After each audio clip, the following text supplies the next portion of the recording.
Antes que nada, agradecerles la presencia aquí una vez más en el Ateneo y comunicarles que, lamentablemente, hace 20 minutos nos han comunicado que el ministro de Cultura, que estaba previsto que viniera, no podía desplazarse hasta aquí para estar con nosotros porque había tenido un asunto urgente que resolver. Bueno, lamentando esa ausencia y comprendiendo que cuando uno tiene cargas ministeriales tiene que estar siempre a lo que se le diga y a lo que surja, vamos a comenzar este coloquio. Antes que nada, les quisiera decir que, por favor, no se olviden, cuando termine el acto, de consultar sus móviles, que habrán permanecido cerrados, para ver qué mensajes y qué llamadas han recibido durante este tiempo. Gracias. Va a abrir el acto el presidente del Ateneo para saludarnos y para darnos su parecer sobre el personaje que va a ser central en esta jornada, que, como saben ustedes, es don Agustín de Argüelles. Así pues, Juan Armindo Hernández, por favor, buenas tardes, cuando quieras. Buenas tardes, Luis, muchas gracias. Buenas tardes, bienvenidos al Ateneo. En nombre de todos los socios y socias de esta casa, pues es un honor que vengáis aquí, que se hable de esta figura política digamos, de relevancia del siglo XIX, ateneísta también, que eso para nosotros es muy importante, y también doy las gracias a la sección que ha organizado y agrupación que han organizado este acto, a mis compañeros Antonio Chazarra y José Antonio García Regueiro. Pues yo, en primer lugar, lo que quiero hablar es muy poquito, porque aquí hay compañeros y compañeras que dominan mucho mejor el tema. Solo un poquito sobre Agustín Argüelles, ateneísta, como había comentado antes, pero además es ateneísta de los fundadores, porque en la fundación del Ateneo Español, que es como se llamaba en 1820, él fue uno de los miembros que formaron parte de la creación del Ateneo Español, que estuvo desde 1820 a 1823, cuando, como liberales, tuvieron que salir de España y se fueron a Londres. En Londres crearon el Ateneo Español de Londres en 1823 hasta 1834, que estuvo viviendo en el exilio, y a su vuelta, pues en 1835, se refundó esta casa, ya con el nombre de Ateneo Científico, Literario y Artístico, que es como ahora mismo se llama. Lo que es el Agustín Argüelles, pues realmente en Londres hizo mucha amistad con Lord Holland y gracias a él tuvo amistad con Alcalá Galiano, que fue quien realmente le potenció cuando volvió en 1835 aquí a Madrid y le introdujo, digamos, dentro del mundo ateneísta de nuevo, de la refundación, y llegó a ser el presidente de la sección de Ciencias Morales y Políticas de esta casa. Como ilustre ateneísta tenemos un cuadro suyo que bueno, no está en la galería de retratos porque ahora mismo estamos en obra, pero lo tenemos, digamos, en proceso de restauración. Cuando se termine la sala ya vamos a reponer todos los cuadros. Y es un cuadro que el pintor Federico Jiménez hizo una obra, digamos, basada en el cuadro que había hecho anteriormente Leonardo Alenza, ya en vida de Argüelles, ¿no? Y entonces, bueno, para nosotros es un honor tener el cuadro de Argüelles, de nuestro ilustre ateneísta, digamos, y fundador y también de la refundación del Ateneo de 1820 y 1835. Y muchas gracias por su atención. Gracias, presidente.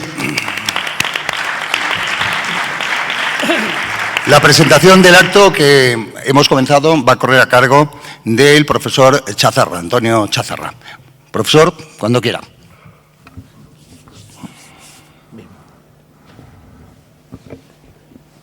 Muchas gracias, Luis. Buenas tardes a todas y a todos.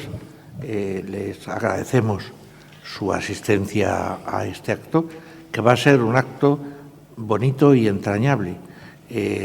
No nos falta más que la presencia de José Manuel Rodríguez Uribes, que es un buen conocedor un excelente conocedor de Agustín de Argüelles. Alguna vez nos ha tocado hablar juntos de él, pero quienes ya han intervenido, Juan, y luego Carmen y Macarena y José Antonio, darán unas pinceladas que reproducirán muy bien la vida, el pensamiento y la principal actividad de Argüelles. Yo voy a hacer en pocos minutos una presentación que sirva como, por lo que solemos llamar una introducción propedéutica, enmarcar un poco la figura. Y lo primero, contestar al por qué hacemos un homenaje a Agustín de Argüelles. Estamos haciendo una serie de homenajes a figuras del pasado. Hemos hecho a Jiménez de Asúa, hemos hecho a Ernest Lluch, hemos hecho a Carmen Alborch, a Gregorio Peces Barba, aquellos hombres y mujeres que se han distinguido por contribuir a hacer mejor la sociedad en que vivimos. Por su coraje cívico, por sus ideas progresistas, han contribuido a mejorar el ambiente. Y creo que hay que saber, es lo que nos falta muchas veces, dialogar con el pasado. Hay una dialéctica presente-pasado porque el pasado sigue vivo en tanto lo recordemos y las ideas se proyectan al presente, y ese diálogo es un diálogo fecundo. Y también homenajear, recordar y admirar el coraje de quienes han contribuido a democratizar esta sociedad y a hacerla más tolerante y mejor de lo que es. Dos cuestiones. La primera, o tres rápidamente. La primera es que el liberalismo político ha escrito y ha protagonizado en la historia páginas admirables. Así como el liberalismo económico lo único que ha traído son fundamentalismos, desgracias, explotación. El liberalismo político hay muchísimas cosas, porque del liberalismo político, o muchos de los aspectos del liberalismo político, han sido el terreno, la pista de lanzamiento de la que han nacido las ideas de la izquierda actual. Y, bueno, ¿quién fue Argüelles? Pues hablarán en esta mesa las personas cualificadas, pero fue, aparte de Juan Armindo, el presidente, que ya ha hablado de su vinculación con el Ateneo, realmente el Ateneo, no nos cansaremos de decir que fue probablemente la institución cultural, política, de tolerancia y de influencia más importante del siglo XIX, del XX, y hay que conseguir que en el XXI también lo sea. Bueno, pues fue un político que luchó por sus ideas y que contribuyó a introducir a la Constitución del 12 y a llevar adelante una serie de proyectos progresistas. Fue un diplomático, fue un hombre que hablaba perfectamente inglés, que tuvo cargos en Gran Bretaña, a donde durante una larga temporada se exilió. Fue un constitucionalista, fue un masón, esto hay que decirlo, fue un magnífico orador, un hombre al que llamaban el divino por cómo encendían sus palabras a los auditorios. Pero fue también un humanista y un hombre de bien.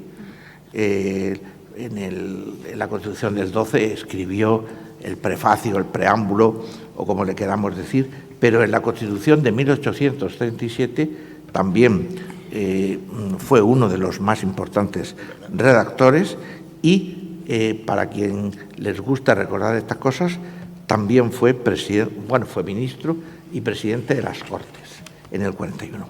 Bien, y ahora sí que son dos ideas más. ¿Por qué decimos que Agustín de Argüelles fue progresista? Porque llegó todo lo lejos que se podía llegar en su época. No hay nadie más avanzado que Agustín de Argüelles. Primero, defendió la abolición de la esclavitud. No la consiguió, pero R, ahí están sus textos defendiendo la abolición de la esclavitud. Se opuso al tormento como prueba judicial, o sea, contribuyó a abolir o a eliminar el tormento. Se preocupó hondamente por el reconocimiento de la libertad de imprenta y, digamos que también hace falta valor para esto, se enfrentó con la cabeza muy alta al absolutismo, pero a la Iglesia Católica. Apoyó la desamortización de Mendizábal. Los pocos amigos que tenía Mendizábal, uno era Argüelles. De modo que desamortizan los bienes de la Iglesia, pues cuenta con mi apoyo. Bueno, y ya simplemente decir que escribió, sobre cada uno de estos se podría dar una conferencia, pero no teman ustedes, escribió un examen histórico de la reforma constitucional en España, donde cuenta la historia de cómo los pasos que ha ido dando y cómo se ha ido haciendo, una obra que se publicó en Londres en el 35 porque estaba exiliado, porque tenía que vivía allí y la publicó. Y luego, de esto hablarán más largo y más tendido, que es una maravilla, el discurso preliminar del proyecto de Constitución del 12. Y decir que, como casi todas las personas que han contribuido al progreso y a que España camine, pues fue perseguido por el absolutismo, estuvo en Ceuta, en la prisión de Alcudia, tuvo que exiliarse, en fin, pasó por todas las penalidades de este hombre, que también lo dirán más adelante, pero que, si me permiten un coloquialismo, fue criado por jovellanos a sus pechos. Es un discípulo del gran Jovellanos, estudió en Oviedo y, bueno, y únicamente, termino ya, me gusta, y esto quería decirlo, que se reconozca a quienes nos han precedido su obra. Y una estatua pública, sobre todo cuando es visitado, y un escultor que a mí me interesa mucho, que se llama Alcoberro, ha hecho una escultura de Argüelles que está en un lugar por el que voy con mucha frecuencia. Está situado en la confluencia de la calle Ferraz con el Paseo de Rosales. Entonces, esta escultura de Coberro, de Agustín de Argüelles, viene a ser el testimonio del pueblo de Madrid, que le ha dado también su nombre a una estación de metro y a un barrio. Bueno, pues aparte de eso está la escultura de Coberro, que me gustaría que cuando ustedes pasen por allí, pues le dediquen unos segundos a pensar ahí en la confluencia de Ferraz con el Paseo de Rosales, pues de quién es esta estatua, por qué está aquí y qué ha hecho por nosotros, que desde luego ha sido mucho. Muchísimas gracias.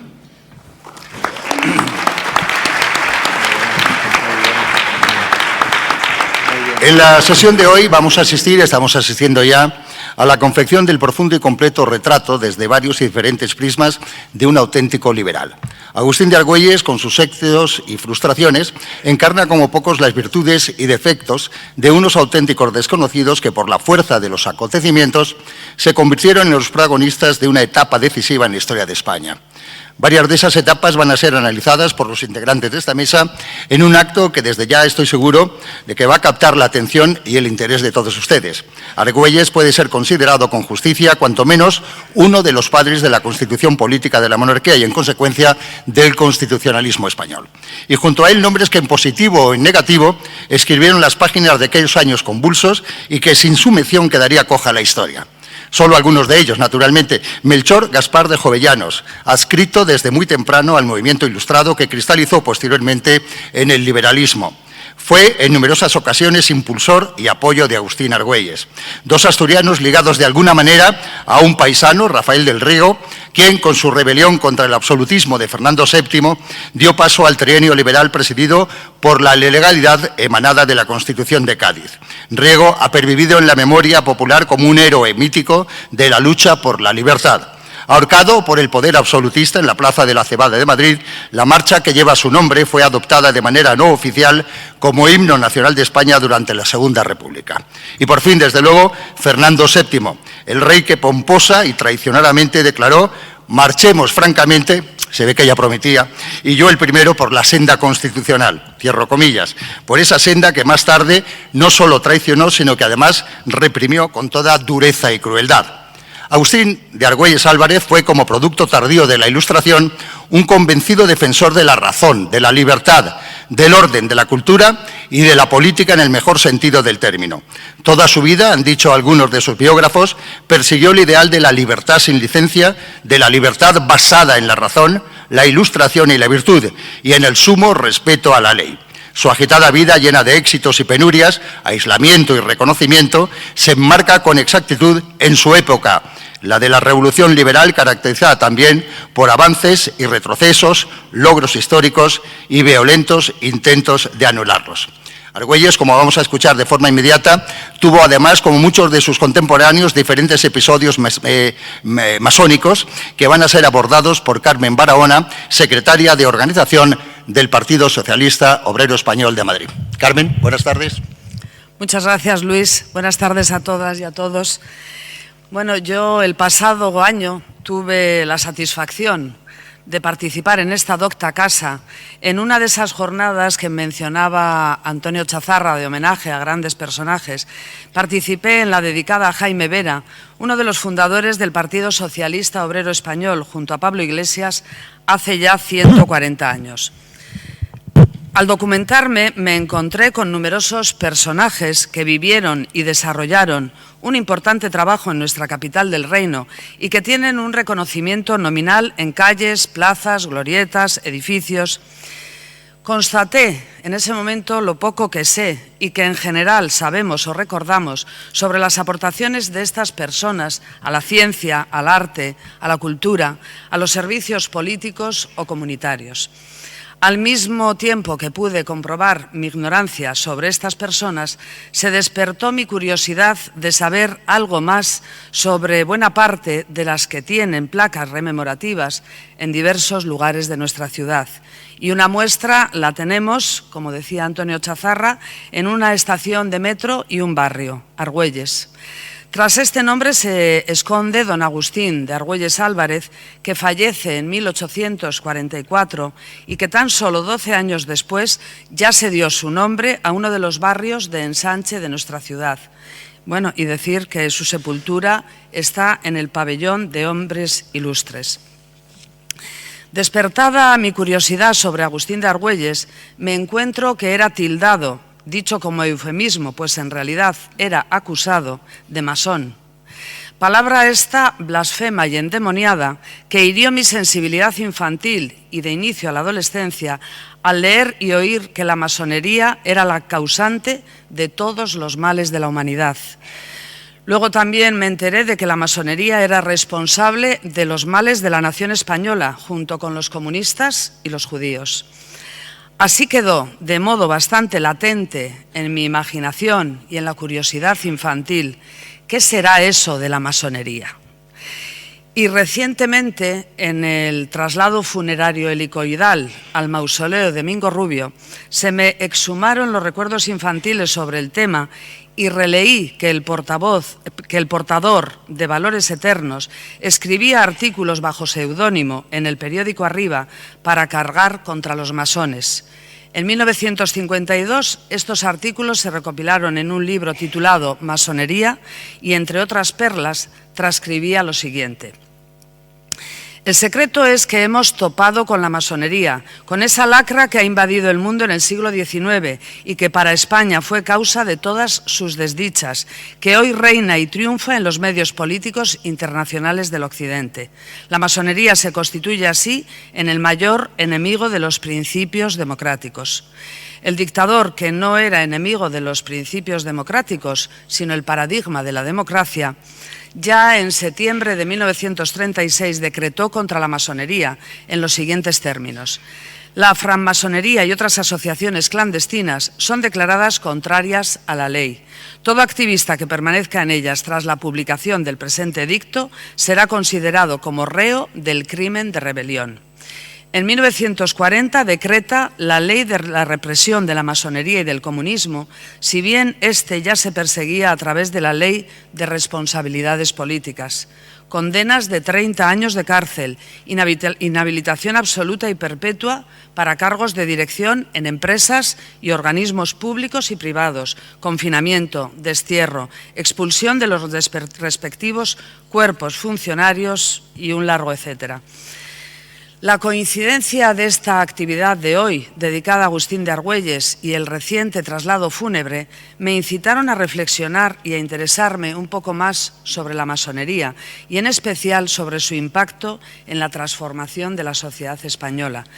Entre otros masones, yo también, contemporáneos a Argüelles, quiero yo también mencionar a Jovellanos como padrino político que fue de Argüelles, Espronceda, Moratín, al duque de Rivas, que fue presidente de esta institución, en el segundo de los cuadros está ahí reflejado, Martínez de la Rosa, Samaniego y mesoneros romanos, entre otros muchos. El asturiano y riosellano Agustín de Argüelles, en unos papeles reservados manejados por Fernando VII, que están en el archivo de Palacio, aparece como perteneciente a la orden de la francmasonería con el nombre simbólico de Cornelio. Este dato fue confirmado por el político, escritor, crítico literario y masón Antonio Alcalá Galiano, que en sus memorias indica que don Agustín era miembro de la moderada logia Templanza y que hacia septiembre de 1820 es fama que entró don Agustín en una sociedad secreta.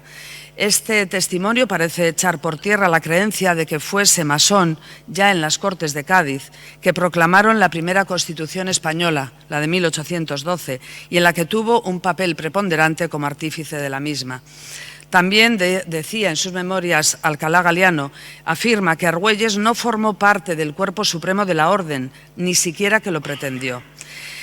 No voy a entrar, entre otras cosas, porque lo desconozco, en todo lo relacionado con ritos, grados, símbolos, tenidas, estructura. La masonería en España fue legalizada en mayo de 1979 y existen logias de todo tipo. Quiero aprovechar este acto para hacer un homenaje a don Benito Pérez Galdós en el centenario de su muerte, al recomendarles la lectura de El Grande Oriente en la segunda serie de los episodios nacionales y de su primera novela titulada La Fontana de Oro, que nos permite ambas obras asomarnos al siglo XIX y poder observar el bullir de cafés, clubes, tertulias y reuniones políticas en nuestra ciudad. La primera logia de la que se tiene noticia en España se funda por el duque de Barton en febrero de 1728 bajo el reinado de Fernando VI en un hotel de la calle San Bernardo. Las logias masónicas nacen en el siglo de las luces, en el que la razón y la ciencia inician un periodo de renovación en la economía, en la ciencia, la ordenación social, la política reformista y la cultura. Todo ello con el objetivo de favorecer el progreso de la humanidad, la conciencia crítica y el inicio de la suprema labor de promover el bienestar social, pero todo ello sin olvidarnos del principio que regía en ese momento: todo para el pueblo, pero sin el pueblo. La Ilustración en España la promueven una minoría culta formada por nobles, funcionarios, burgueses y clérigos que se interesan por reformar una sociedad española fosilizada, tradicional, supersticiosa, analfabeta y dominada por un catolicismo a macha y martillo. En 1748 se conoce que se funda una logia en Barcelona y en 1760 el conde de Aranda, figura controvertida que contribuyó a la modernización del país como estadista y embajador, funda una gran logia que a partir de 1780 se denomina Gran Oriente de España. Todas las logias fueron perseguidas por la Inquisición, haciendo cumplir las bulas papales y el decreto de Fernando VI en 1751, que prohibía la masonería como invención sospechosa a la religión y el Estado, prohibida por la Santa Sede bajo excomunión y bajo la pena de mi real indignación. Aún en la clandestinidad, la masonería sembró ideas de igualdad natural de todos los hombres frente a la desigualdad insultante que imperaba en ese momento en la sociedad, fomentó la convivencia entre los diferentes estamentos y sus estatutos orientaban a la igualdad de derechos entre sus miembros, decidiendo la modificación de estatutos, la elección de cargos internos entre todos, cuando esto no ocurría en ningún sector social o político y hoy son hábitos democráticos de cualquier organización. Estos principios, promovidos con insistencia en las logias y la expansión de la imprenta con los libros y la prensa, contribuyeron especialmente en el siglo XIX al debate social y a la transformación sociopolítica. Sin necesidad de hacer un listado prolijo, sí quiero resaltar las siguientes transformaciones, además de las que ya Antonio Chazarra ha mencionado.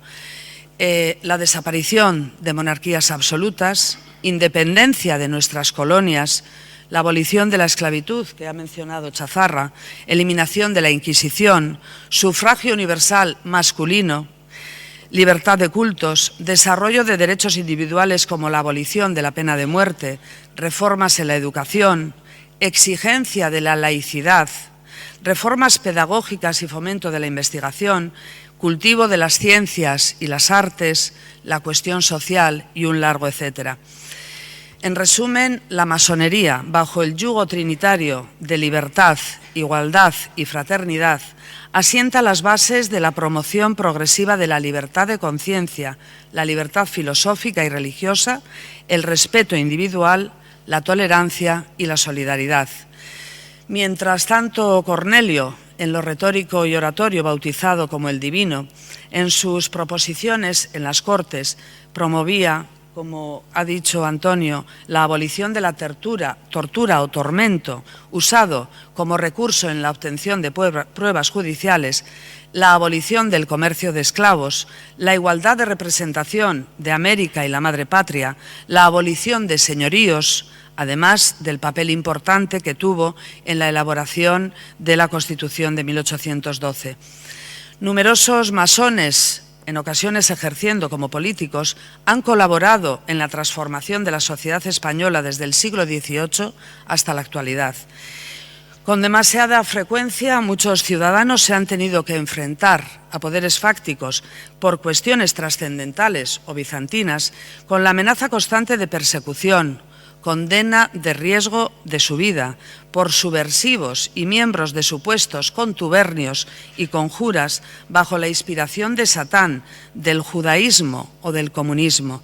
Estos demonios con frecuencia se vuelven a desenterrar para condenar y aterrorizar frente a los que propugnan el diálogo, la tolerancia y la convivencia. También quiero hacer un inciso para hacer un homenaje a Antonio Fraguas Forges, que en muchas de sus viñetas una temporada las dedicó a la confabulación judeo-masónica. Si bien mis conocimientos de la masonería no sobrepasan su barniz, he querido resaltar su papel destacable en la transformación de la sociedad, pese a las persecuciones por sectores amparados en el paraguas del dogma, el mandato divino y la supremacía racial, que hoy mismo se oponen al cambio climático, a la teoría del estado de la evolución, al feminismo, a la diversidad sexual, al libre pensamiento y a todo cuanto suponga combatir privilegios e injusticias. En nuestros parlamentos vuelve a agitarse la espada contra el comunismo. Traigo a colación un artículo de Miguel de Unamuno publicado en 1919 en la revista semanario El Nuevo Mundo, titulado Derecho Cristiano, expone Unamuno que quien conozca algo de la vida de los primitivos cristianos sabe muy bien que eran comunistas, que ningún necesitado había entre ellos porque todos los que poseían heredades o casas, vendiéndolas traían el precio de lo vendido y lo ponían a los pies de los apóstoles y era repartido a cada uno según que había menester. Está claro, después de oír estas palabras de Unamuno, a pesar de que son del siglo pasado, que hemos de promover el veto parental para que nadie tenga acceso a la Biblia, pues es más subversiva que Rousseau y Marx juntos. Para finalizar, decirles que necesitamos seguir luchando en pro de la libertad, el bienestar, la justicia, la igualdad y la solidaridad, sin descanso, continuando lo iniciado por el caballero masón Agustín de Argüelles Álvarez. Muchas gracias.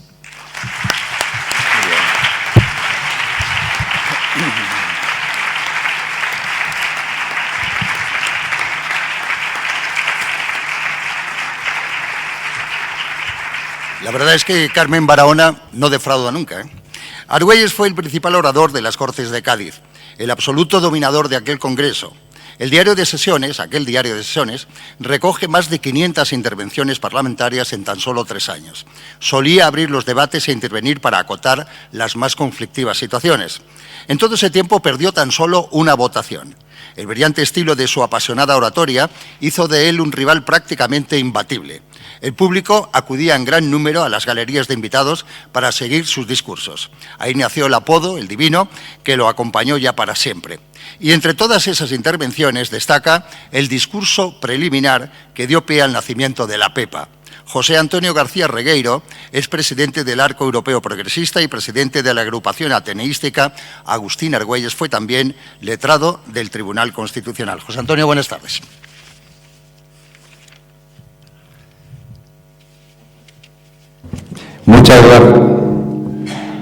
Muchas gracias, Luis, por tu presentación. Muchas gracias desde la agrupación ateneísta Agustín Argüelles a todos vosotros por estar aquí, al presidente del Ateneo, Juan Armindo, al profesor Antonio Chazarra, que nos ha ayudado mucho en la presentación de este acto, a la secretaria de Organización y a la secretaria de Justicia del Partido Socialista de Madrid, que están aquí presentes, y, por supuesto, a Luis, que siempre dirige estupendamente nuestros actos.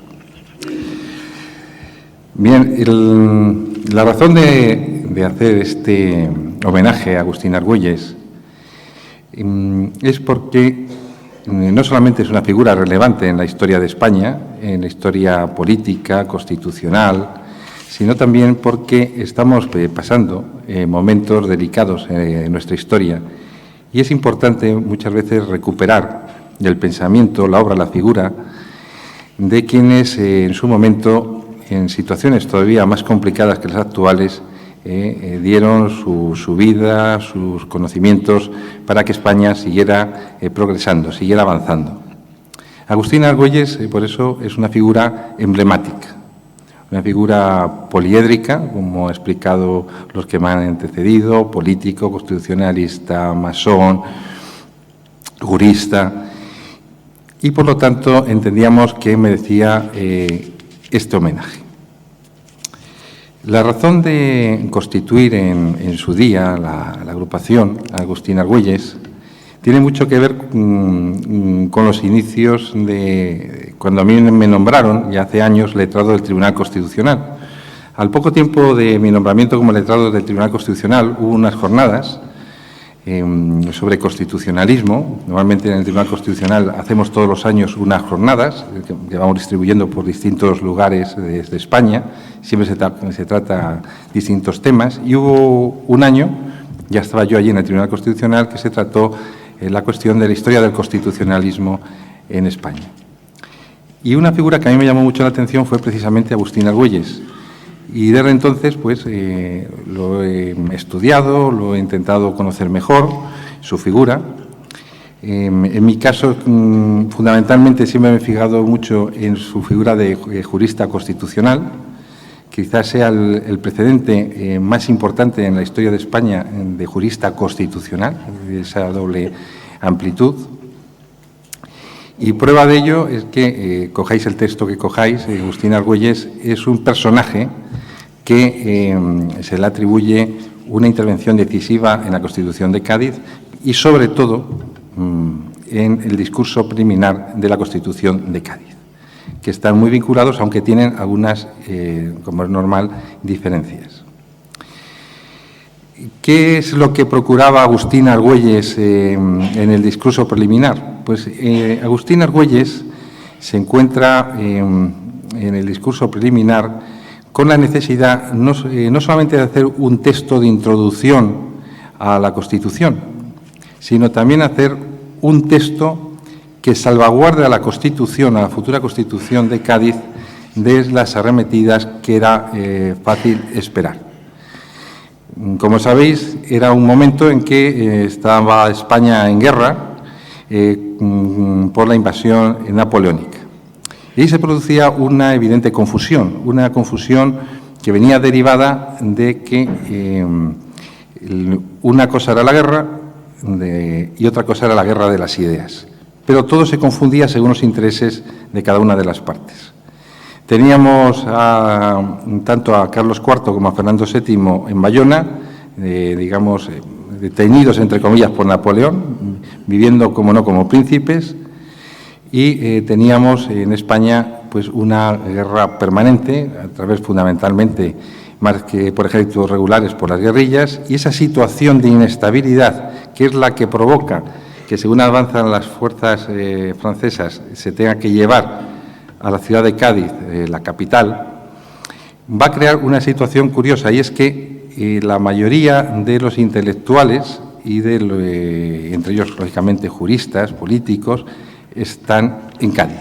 Y en Cádiz se crea un ambiente muy singular para elaborar, por primera vez en la historia de España, un texto constitucional. Y esto es importante, el ambiente, evidentemente, en que se produce la gestación de la primera Constitución española. No estamos hablando de un compendio de normas, un compendio de leyes, no estamos hablando de un fuero juzgo, no estamos hablando de las partidas, estamos hablando por primera vez en la historia jurídico-constitucional española de un texto que, por sus características, podemos denominar Constitución.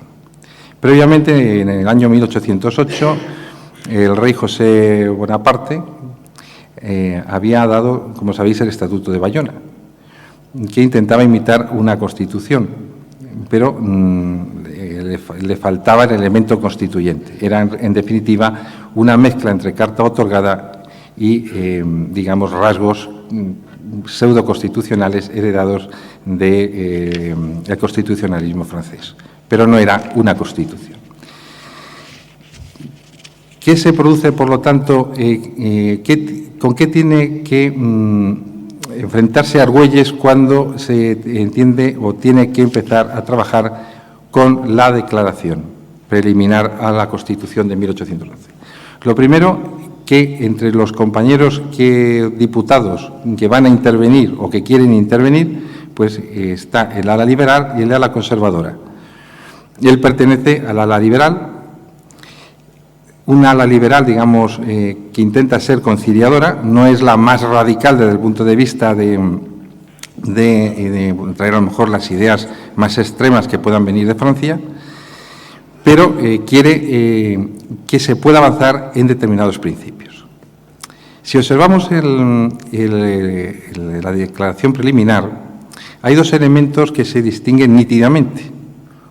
Uno es el explicativo y otro es el que podemos denominar jurídico-constitucional. Los dos son importantes.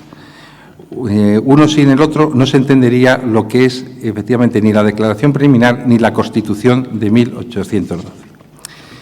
La parte que podemos denominar declarativa, explicativa del discurso preliminar, tiene una clara orientación. Y la clara orientación es a que no sea atacada por las fuerzas conservadoras, aludiendo a que se trata la Constitución de un mero trasunto de los invasores franceses. los diputados conservadores, las fuerzas conservadoras, la propia Iglesia Católica, que también tiene sus representantes para la redacción del texto, intentan reflejar constantemente que no se puede meter en una norma española, y menos del rango de una Constitución, de un texto tan importante, ideas que puedan venir de Francia, de la Revolución Francesa, porque son nuestros enemigos. Entonces, en la redacción que va a procurar, que va a realizar Argüelles, y digo que lo va a realizar él porque en su mayoría, aunque tuvo otros compañeros diputados que le ayudaron, pero prácticamente es una elaboración suya, va a ser decir que no se puede encontrar nada en la Constitución, no se va a poder encontrar nada en la Constitución que no se encuentre previamente en las antiguas leyes españolas y en las antiguas normas españolas escritas o consuetudinarias. Que todo aquello que se va a reflejar en la Constitución de 1812 está ya en la historia de España. Esta idea, que podría chocar, evidentemente, no es que Argüelles pensara que eso era así. Él era un hombre conocedor del derecho, con una formación muy sólida, tanto desde el punto de vista jurídico como histórico, pero él sabía que tenía que decir eso, aunque no fuera exactamente así. ¿Y por qué? Para que no les tildaran de afrancesados, evidentemente. Evidentemente. Si nosotros cogemos los principios fundamentales, recogidos primero en el discurso preliminar, como luego en la Constitución, como puede ser la soberanía nacional, el principio de división de poderes, el principio, los primeros atisbos de una educación, digamos, avanzada, declaraciones como que la voluntad emana del pueblo y no de una familia, todos esos conceptos a nadie se le escapa. La supresión, por ejemplo, también de los elementos feudales estamentales, la representación que por primera vez se va a intentar que sea lo más popular posible. Todos esos elementos no se nos escapa a los que estudiamos el derecho, que realmente no están prácticamente en ningún texto jurídico de la España medieval ni posterior. En esos términos no están. No puede estar porque es imposible. Es decir, cuando se estudia los textos legales en España o en el resto de Europa de la Edad Media, evidentemente no hay conceptos o principios democráticos como los que conocemos hoy. Eso sería absurdo. Otra cosa es que en una película de Hollywood los pongan, como si fuera democrático, pero no es así. Cada época tiene sus normas, sus valores, sus costumbres, y no podemos hacer un salto en el tiempo de 200, 300 o 400 años. Es decir, los reinos de España, es verdad que no tenían una serie de prerrogativas de control respecto de los reyes, fundamentalmente en lo que se refiere a los presupuestos, por ejemplo. Es decir, los reyes no podían hacer un gasto mayor que el que le permitían las Cortes, salvo determinadas circunstancias. Esos controles estaban ahí, suponían un cierto, digamos, ya valor, entre comillas, democrático, pero no iba mucho más allá. Existía una sociedad estamental, una sociedad que estaba bajo lo que llamamos en derecho el principio monárquico, que es muy diferente al principio democrático. Precisamente cuando se produce el choque de las posturas liberales y conservadoras para la elaboración del discurso preliminar primero y después de la propia Constitución después, hay un choque entre el principio democrático y el principio monárquico, un choque evidente. Y este choque se va a mantener en el tiempo. Se va a mantener cuando vuelve en 1814 Fernando VII. Fernando VII, que se había tirado varios años en un exilio dorado en Francia, dedicado fundamentalmente a escribirle cartas a Napoleón para felicitarle textualmente, ahí están los documentos, se dedicaba, no había batalla que ganara Napoleón, las tropas napoleónicas en España, que el rey Fernando VII no felicitara al emperador. Es decir, nunca Fernando VII felicitó ni una sola vez a los ejércitos españoles por ninguna de sus victorias sobre los ejércitos de Napoleón. Sin embargo, siempre felicitó a Napoleón por sus victorias sobre los ejércitos españoles. Pues bien, por este personaje que llega como rey a España, como el deseado, y que lo primero que hace cuando llega en 1814 es mover todos los hilos para poder abolir, cargarse la Constitución de 1812. Impulsa el llamado Manifiesto de los Persas, y este Manifiesto de los Persas, que está fundamentalmente elaborado por diputados conservadores, es el documento que da la razón a la visión que tuvo Agustín Argüelles cuando elaboró el discurso preliminar. Vio con toda claridad Agustín Argüelles que el ataque que iban a hacer a la Constitución de 1812 las fuerzas absolutistas iba a ser el invocar las leyes antiguas de España, y efectivamente, si leéis el Manifiesto de los Persas, gira siempre sobre que la Constitución de 1812 ha quebrado las leyes históricas de nuestro país, las leyes históricas de la patria, y que, por lo tanto, se hace necesario realizar unas nuevas Cortes convocadas debidamente según las costumbres históricas españolas para abolir la Constitución de 1812 y volver a recuperar el principio monárquico que debe regir el reino de España. El principio monárquico, como contrapuesto al principio democrático, al principio que por primera vez se invoca desde un punto de vista constitucional en España a través del discurso preliminar y posteriormente por la propia Constitución de 1812. De ahí la importancia especial que tiene este discurso preliminar. Y además, otro elemento básico es que no hay ninguna otra constitución en el mundo que tenga algo parecido.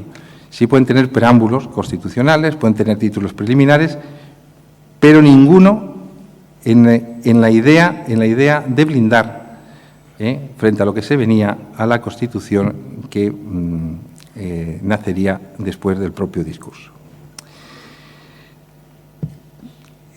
Todo esto, que yo me acuerdo que por primera vez lo escuché cuando estaba en el Tribunal Constitucional, me llamó mucho la atención, porque la verdad es que es una pena, pero en el colegio de esto no se sabía nada, no te decían nada. Te hablaban de la Constitución de 1812, te hablaban de que la victoria de las guerrillas y los españoles frente a Francia, pero y luego no te enseñaban absolutamente nada, nunca se profundizaba. Y este elemento de falta de, digamos, de traducir a las generaciones la realidad de nuestro país, yo creo que es muy importante. Este discurso preliminar, a mi juicio, debería ser un texto que debería enseñarse en los colegios, que debería ser enseñado en su justa dimensión para que los chavales, desde jóvenes, supieran qué es realmente o qué ha sido realmente la historia de España y qué fuerzas siguen hoy en día aquí entre nosotros. Educación para la ciudadanía, por ejemplo, fue un intento, entre otras cosas, de explicar estos principios constitucionales que vienen de 1812. Pero como si estuviéramos igual que en la época en que se dictó el Manifiesto de los Persas, vemos que se ha truncado ese intento. Yo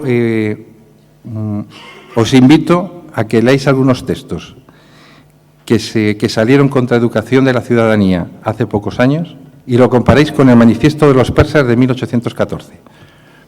Parece mentira que haya pasado 150 años y parecen que son los mismos textos, las mismas cegueras, la misma oscuridad. Y esta situación, digamos, que la hemos visto y que está inserta en este discurso preliminar, y por ello yo siempre que tengo ocasión de hablar del mismo no me canso, es una pieza clave no solo del constitucionalismo español, sino de la propia democracia española. Posteriormente ha sido la clave de juristas y políticos, no solo la Constitución de 1812, sino, y en ocasiones más, el propio discurso preliminar de Agustín de Argüelles. Y ya voy a terminar diciéndoos que, siguiendo lo que ha dicho antes Carmen, para los que tengáis interés, desde la agrupación Agustín Argüelles hemos organizado una jornada de debate el próximo 10 de febrero, conmemorando, entre comillas, los 80 años de la Ley para la Represión de la Masonería y del Comunismo de 1940. Será el 10 de febrero, van a venir historiadores, también van a hablar sobre ello masones conocedores del tema, del grado 33, y creo que será un momento muy interesante para aquellos que tengáis interés en la historia de España, porque todo está enlazado y creo que merecerá la pena escuchar a los intervinientes. Y con ello termino. Muchas gracias.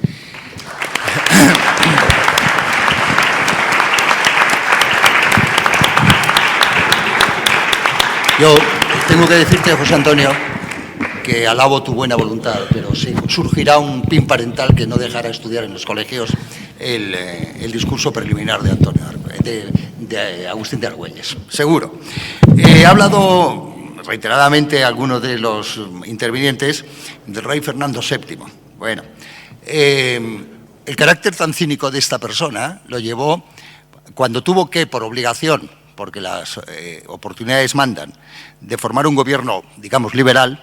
5 de los 6 miembros que formaban parte de ese gobierno habían sufrido penas de prisión firmadas de puño y letra por el rey que presidía en ese momento el gobierno. Bien, tanto es así que, además del deseado que decía José Antonio García Regueiro en su intervención, ha pasado a la historia con el apodo de El Felón, lo cual me parece que últimamente alguien ha resucitado para aplicar malamente lo que estaba muy bien aplicado al rey Fernando VII.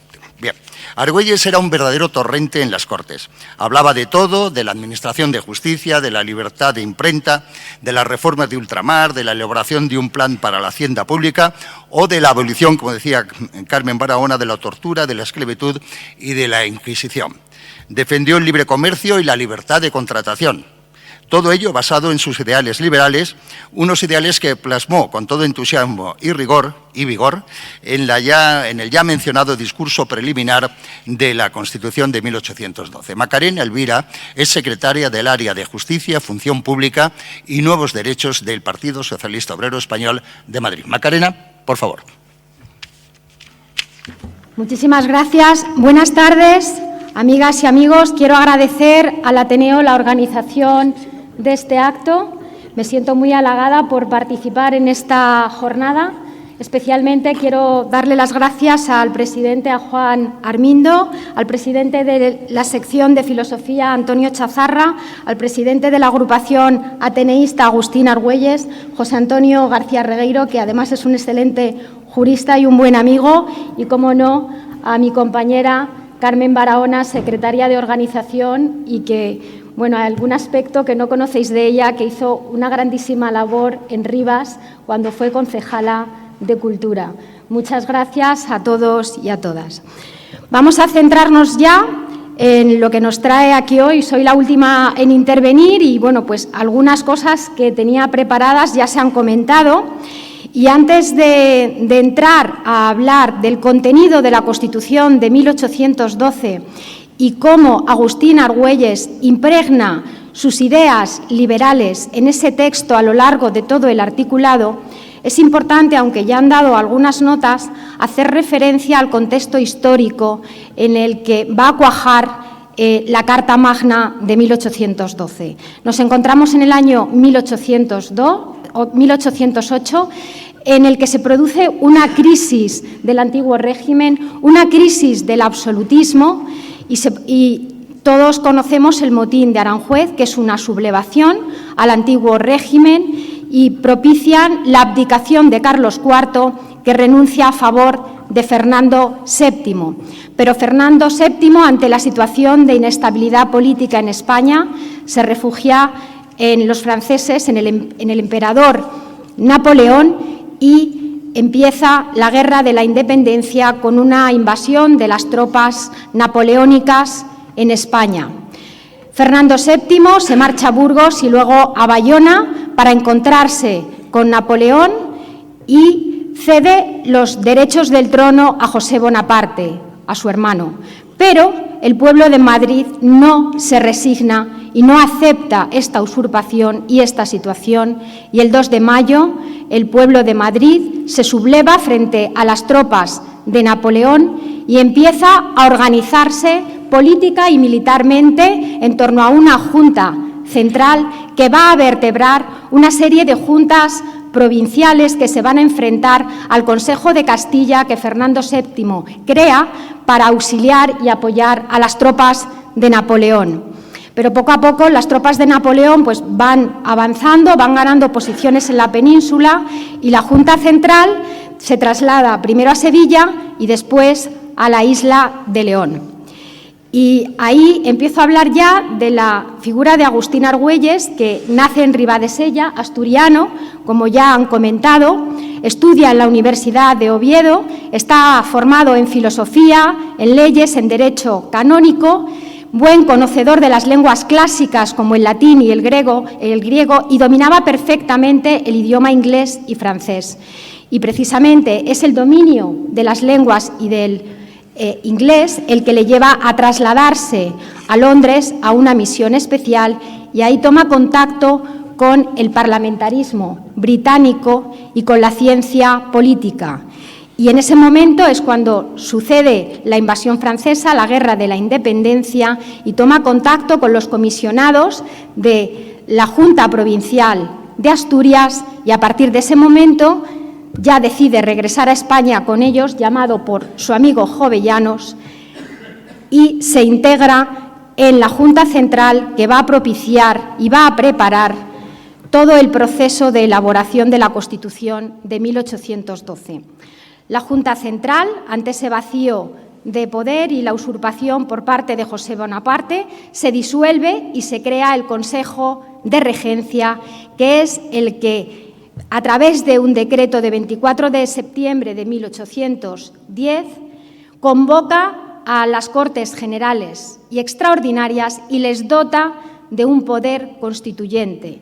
Pero en ese decreto en el que se genera ese poder constituyente de las Cortes de Cádiz, se establecen ya los mimbres que estructuran el modelo de Estado y ya se establecía la soberanía nacional, la separación de poderes y el Estado de Derecho. Eran las bases para elaborar la Constitución y la transformación de un Estado absolutista en un Estado basado en la soberanía nacional.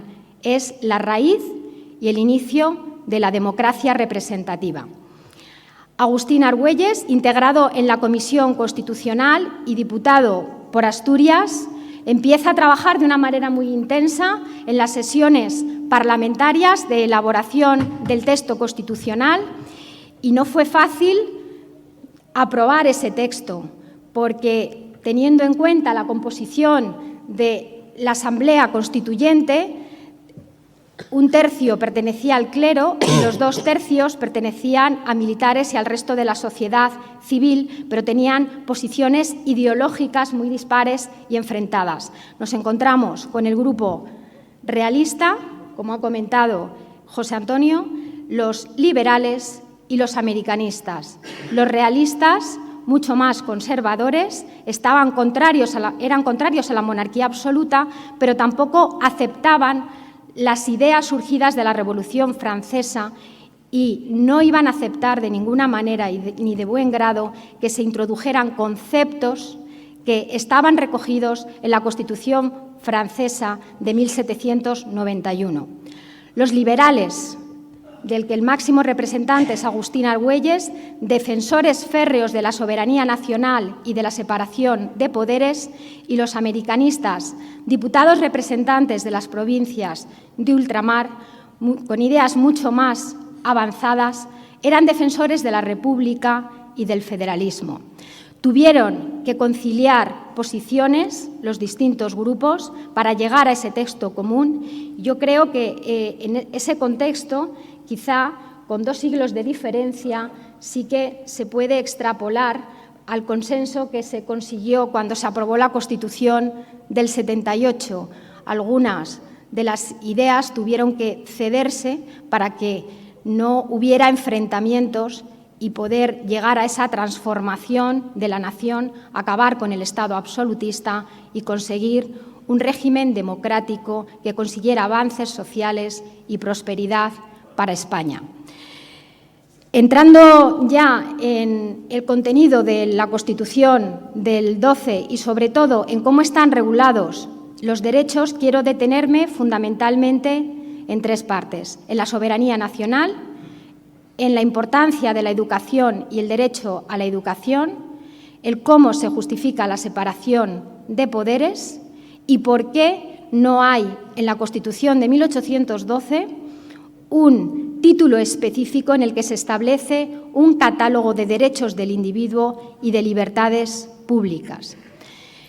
Empezando por la soberanía nacional, para Agustín Argüelles, si quebraba la soberanía nacional, lo que estaba quebrando era el derecho de participación política de los ciudadanos en los asuntos públicos, el derecho a elegir a los representantes, a los diputados que les iban a representar en las Cortes Generales como poder legislativo. ¿Qué ocurre? Que se establece un sistema electoral complejo. Se establece el sufragio universal indirecto. Bueno, decimos universal y en todos los textos está establecido como sufragio universal, pero realmente las mujeres no participaban en la vida pública, les estaba prohibido votar y, por supuesto, ser candidatas y optar a ser diputadas en las Cortes. Por eso, aunque en todos los textos hablan de sufragio universal, yo creo que deberían corregirse y hacer hincapié en esta situación de la mujer hace 2 siglos. Se acuña el concepto de nación y, por primera vez, la nación es quien tiene el poder soberano y se establece como un ente que tiene el poder distinto a los individuos que la integran, que son los ciudadanos, y que es representada por los diputados en las Cortes. La soberanía nacional se justifica en la Constitución de 1812 para desmontar el régimen que había instaurado Napoleón en España y para acabar con la Carta otorgada y echar a José Bonaparte. Y lo que hacen es anular esa cesión de derechos de la corona que hace Fernando VII a José Bonaparte, justificando que para esa cesión Fernando VII no había tenido el consentimiento de los ciudadanos, el consentimiento de la nación, y por eso era nulo. Y a partir de ahí se establece en el artículo 3 de la Constitución que España es una nación libre e independiente, como ha comentado antes José Antonio, sin que pueda ser patrimonio de ninguna familia ni de ninguna persona, de tal manera que los derechos sobre la corona no podían ser cedidos a nadie. Era una manera de evitar que se pudiera usurpar la corona. En cuanto al sistema electoral, como he comentado antes, era un sufragio universal, entre comillas, indirecto, que se establecía en 3 niveles. En juntas electorales, que se denominaban parroquias, un segundo nivel con los partidos judiciales y un tercer nivel con las provincias. Era en la parroquia, en ese nivel, en el que votaban los ciudadanos que eran vecinos y residentes, pero hay que tener en cuenta que no todos los vecinos y residentes tenían la condición de ciudadanos, por tanto, no todos podían votar. Ahí se elegía a 11 compromisarios y esos 11 compromisarios elegían a los electores que se iban a integrar en el partido judicial, en el segundo nivel, y estos, a su vez, elegían a los electores que se iban a trasladar a la provincia para decidir ya en ese momento quiénes iban a ser diputados en las Cortes Generales. Ese es el sufragio activo.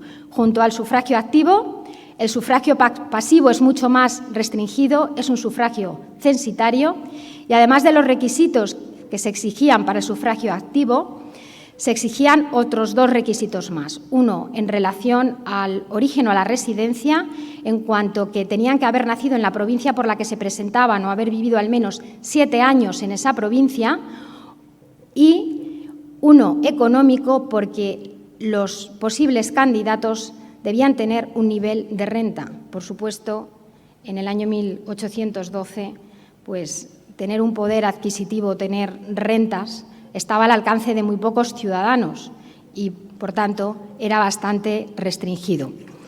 Junto al derecho de sufragio y el derecho de participación política, como he comentado anteriormente, es clave el derecho a la educación y cómo se regula y cuál es la justificación de por qué la Constitución le dedica un título íntegro a la educación. Concretamente, si cogéis el texto, todo el título 9 de la Constitución de 1812 está destinado a la educación. Para el pensamiento liberal y para Agustín Argüelles era clave, era el elemento vertebrador y transformador para crear una nación nueva que se transformase cultural, políticamente y socialmente, crear la sociedad española del siglo XIX. Y ahí los liberales le ganan la batalla a los conservadores, porque hay una separación clara entre el Estado y la Iglesia, de tal manera que la Iglesia no podía influir en la educación. Se seculariza por primera vez la educación. Era gratuita y tenía que ser proporcionada por el Estado. Se establece la enseñanza reglada en 3 niveles y, curiosamente, las mujeres, otra vez, no tienen acceso a la educación salvo en el primer nivel. Solo podían aprender a leer, a escribir y a dar clases de religión, pero no podían acceder a un nivel intermedio de estudios y, por supuesto, no tenían acceso a la universidad. Es curioso que dentro del derecho a la educación se regula dentro del título 9 el derecho de imprenta y la libertad de opinión, porque la educación para el pensamiento liberal no solamente era adquirir conocimientos, era algo mucho más, era procurar prosperidad, era procurar transformación social, avances y logros sociales y económicos para el país. Y para eso era necesario difundir las ideas, poder opinar y poder vivir en una sociedad de libre pensamiento, pero en todo lo referente a la política, porque a nivel religioso ahí sí que ganan los conservadores en el texto constitucional y la única religión que se podía practicar era la Iglesia, la católica, apostólica y romana, prohibiéndose cualquier otro tipo de religión. Pero, bueno, afortunadamente estaba secularizada la enseñanza. Y como garantía de los derechos individuales que se recogen en el texto constitucional de una manera muy dispersa, para Agustín Argüelles es clave la separación de poderes, porque la separación de poderes lo que garantiza precisamente es la libertad del individuo, sus derechos, la seguridad, con un régimen jurisdiccional en el que prima la independencia del Poder Judicial, que está recogido en el título 5 de la Constitución de 1812 y que, curiosamente, mientras no hay un catálogo de derechos en un título en la Constitución, sí que hay un catálogo de derechos de los ciudadanos ante la justicia en el título 5 de la Constitución. Y si hacemos un repaso y vemos los derechos que están reconocidos ante la justicia y vemos el artículo 24 de la Constitución del 78, fue una Constitución muy avanzada porque se conseguía la garantía del acceso a la justicia en condiciones de igualdad, como ha comentado antes Carmen Barahona, de la igualdad de derechos de los ciudadanos ante la ley, bueno, pues ante la justicia también, a tener un juicio justo antes de ser condenado. Se establecía ya el juez predeterminado por la ley, se establecía la existencia de un único fuero para todos, bueno, al margen de las excepciones del fuero militar o del fuero eclesiástico, se establecía el derecho de recurso y el derecho de apelación, el habeas corpus. Nadie podía ser encarcelado sin un auto con una motivación previa, estaba prohibida la confiscación de penas, salvo que se tratase de deudas de carácter tributario o con la hacienda pública, y como han comentado antes, se impregna también esa Constitución de conceptos inherentes al ser humano, a su dignidad, prohibiéndose que se comercialice con los esclavos y prohibiendo la tortura. Como podemos ver, pues es un texto que, teniendo en cuenta la situación política y teniendo en cuenta que se redactó y se fraguó hace 2 siglos, fue muy avanzado. De hecho, ha tenido influencia en la redacción y en la elaboración de otras constituciones europeas y latinoamericanas, y ha seguido teniendo influencia en el constitucionalismo español, porque la Constitución, la Carta Magna del 12, sienta las bases del constitucionalismo español y sienta las bases de la democracia representativa de la que hoy podemos disfrutar en el siglo XXI. Y nada más. Muchísimas gracias. Ha sido un placer intervenir.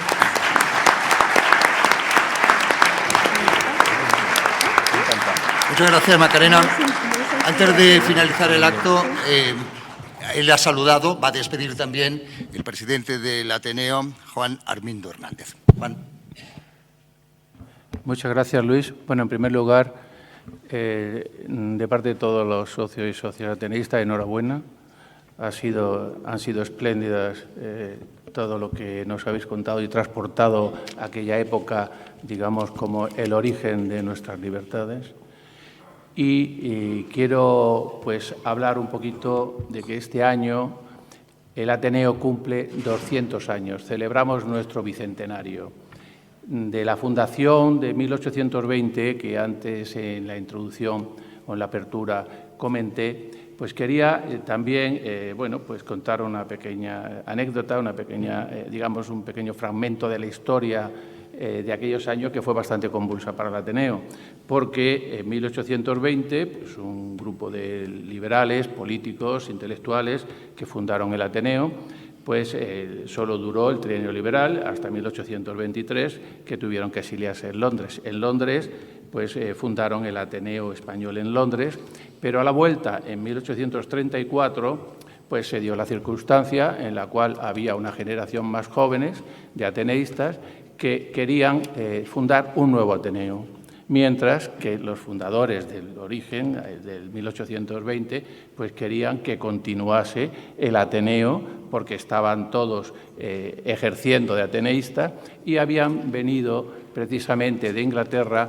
con mucha documentación, mucha información, habían mantenido muchos contactos con todos los intelectuales, científicos, literarios y artísticos, y vinieron con muchísima documentación, libros, primeras ediciones de Faraday, que los tenemos en nuestra magnífica biblioteca, revistas técnicas alemanas, inglesas, francesas, y ellos querían pues, que continuase el Ateneo con esa gran aportación científica y literaria que traían. Pero había una generación capitaneada por Salustiano Olózaga, 20 años más joven, que lo que quería era otro Ateneo, un nuevo Ateneo, porque la finalidad quería desplazar a los fundadores a la generación anterior.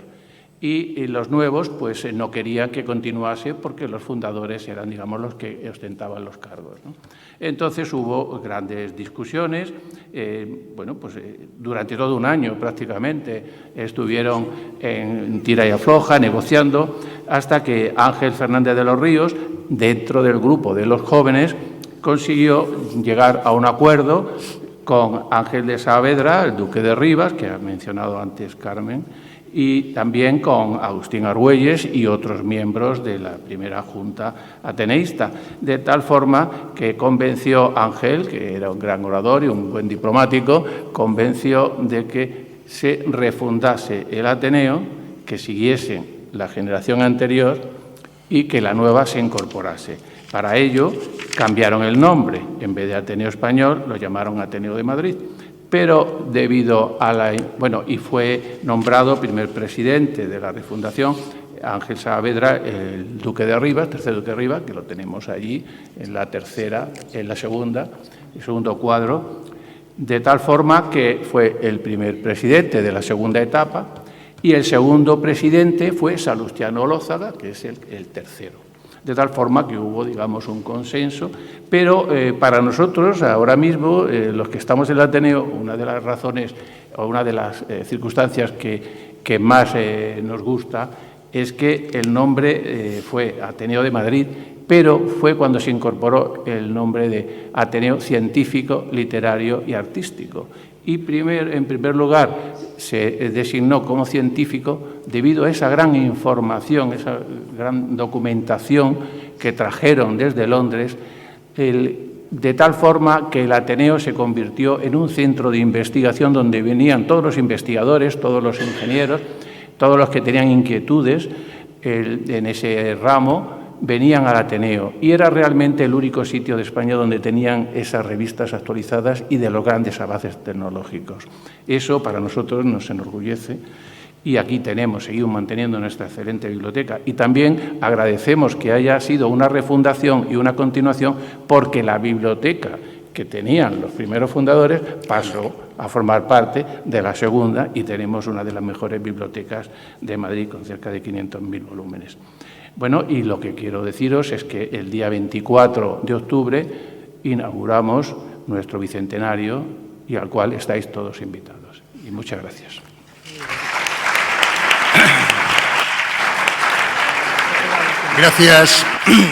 Gracias, presidente. Agustín de Argüelles Álvarez es toda una leyenda, no cabe duda.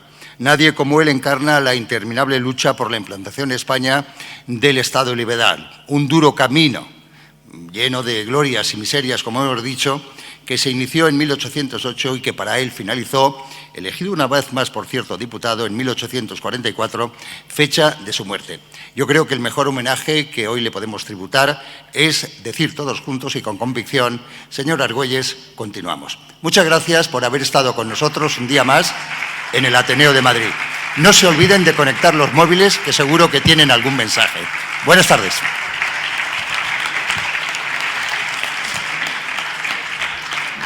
Bueno, exacto.